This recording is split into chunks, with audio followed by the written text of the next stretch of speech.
What's up, everybody? Really didn't want to have to make this video because emotionally kind of in a rough place right now. Because in training, I was training the anchor carry and backwards drag for Giants Live Glasgow, one of the two competitions that I was set to compete in 2022. I was on form. I've been killing my training. I have been hitting really significant times and reps on everything. And I'll be honest with you, I was really confident that I was going to win. I was really confident. And then I was training the anchor carry and chain drag, and I had a underhand grip with my right hand and an overhand on my left carrying the anchor, and as I lowered myself down and extended my arms to lower the anchor onto the chain, I felt a pop, and it was a very recognizable pop from that when I did that at World's Strongest Man in 2020. And I knew what it was immediately when I felt it. I knew what it was. I knew what I just did. And I mean, you can see for yourself. You can't see the bicep pop because I have my elbow sleeve on and I'm pretty far away from the camera, but you're able to tell by my emotional outburst that I knew exactly what had happened, and I knew what was going to happen following this.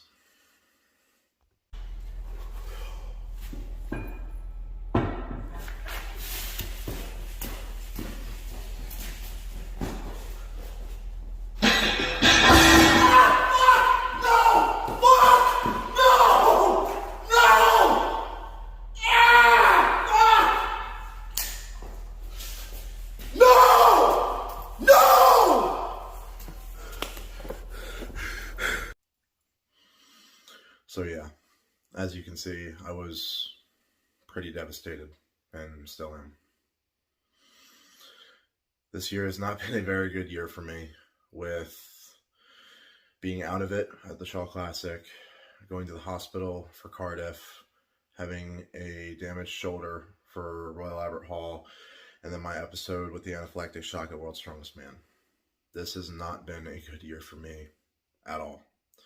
And believe me, I wanted to start my YouTube channel off with something a little bit more positive and something a little bit more entertaining, but it looks like the first couple of videos that I'm going to have on my channel are going to be my road to recovery. I'm going to show you all kinds of stuff. I'm going to talk to my doctors and MRIs and all of that good stuff, and eventually surgery to get my bicep tendon reattached, and then after that, you'll be following me along, hopefully, on my slow road to recovery, and eventually I'm going to be training for World's Strongest Man. I just wanted to, this is like a day after it happened, and emotions are still really raw, so I wanted to kind of share that. And anybody who knows me personally knows that this is my life. This isn't just my job. It's not just my way of making money. I love strongman and competing and sharing the stage with the best strength athletes in the world and getting to travel. And I live for this. This makes me happy. And I'm also, not to sound arrogant, but I'm good at it. Like, I'm able to win, and I've shown that in the past, and I was confident that I was going to go into Glasgow and do it again. I was confident that I was going to go into the Rogue and at the very least pull off second, but life has a funny way of throwing things at you.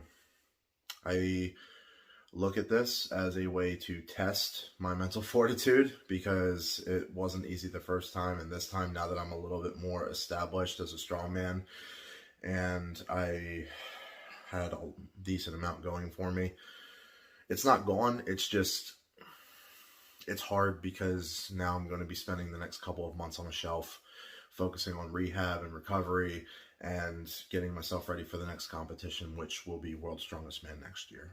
I am devastated that I have to pull out of Giants Live Glasgow. I had such a great time there last year, and I really wanted to come back and rectify my third place with a win. And I thought I was going to do that. I was so excited to get invited to Rogue. I mean, I was waiting for that invitation ever since they started it, and I finally got it, and now I'm not able to go.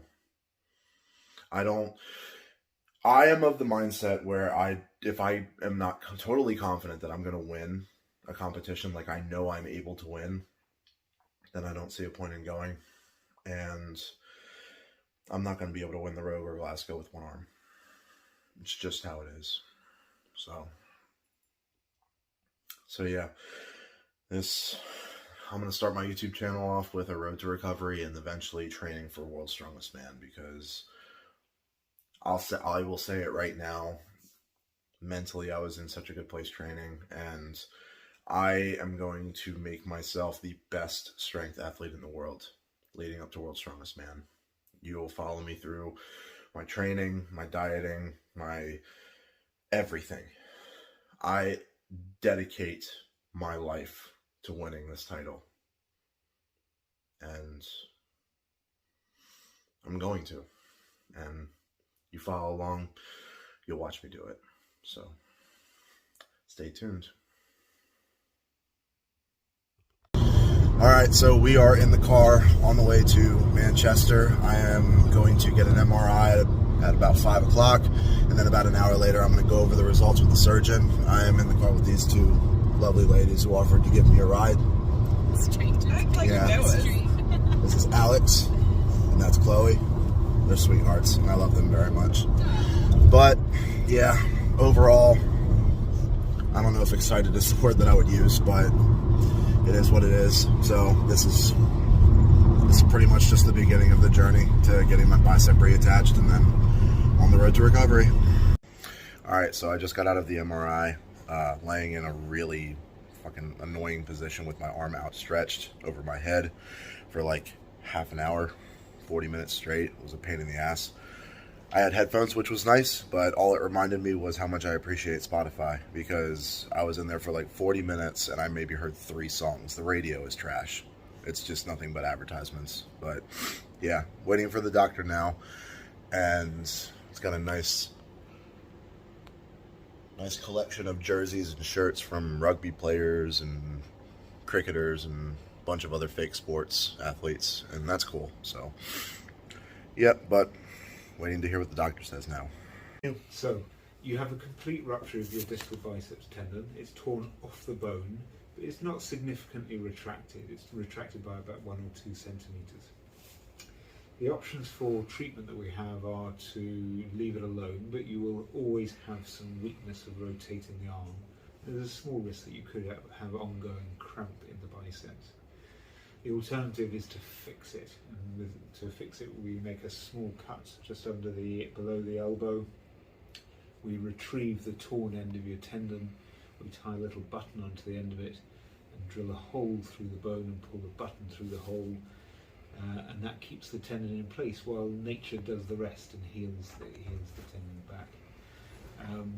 The recovery is about 12 weeks, and for the vast majority of people, they'll get back to their pre-injury level with that surgical treatment, but there are risks associated with it. Awesome. Thank you, doctor. All right, guys. So you heard it from the surgeon himself. It's completely detached from the bone. Best course of action for me to continue competing and regaining all of my strength is to have it reattached. So that's what I'm planning on doing. We discussed dates, and I am due for surgery in a couple of days on Tuesday, the 27th of September. So, yep, that's pretty much just the initial stuff. Driving to Manchester, talking with the doctor, and initial thoughts, and then post appointment thoughts. So stay tuned, and obviously like, subscribe, share, and I will be posting pretty regularly about my surgery, my recovery, training, and all of that good stuff. So make sure to stay tuned, and welcome to the T-Rex Kingdom. Wish me luck.